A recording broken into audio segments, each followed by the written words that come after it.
Kumbaga ganito yung gusto mong kakinis. Toyota Hilux mo. GRS ito mga kaibigan. Top of the line 4x4. Emotional red ang pilay. Napakinis. All original mga bossing. Unahin natin sa kanyang pintura. Napakakinis mga bossing. Oh. Kung makita nyo, wala kang makikita ang gas-gas. Oh. Dito sa kanyang side profile. Ayan oh. Ang tinakbo nito nasa 9,800 lang.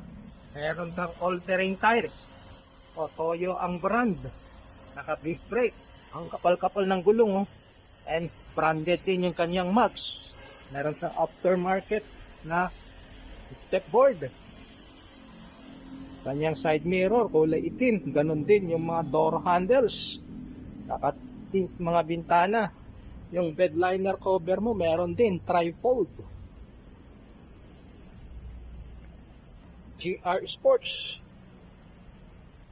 Okay, top of the line to sa Toyota Hilux mga kaibigan. Tignan natin ang loob niya. Kulay itim.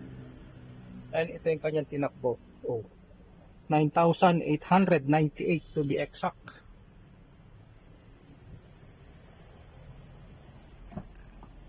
And ito. Ganun din oh. Leather seats mga kaibigan. Wala kang maipipintas. Good as brand new mga bossing. And kung magkano mga bossing ay 2,298,000 pesos, negotiable po upon viewing. 2025 Toyota Hilux GRS 4x4 automatic transmission diesel.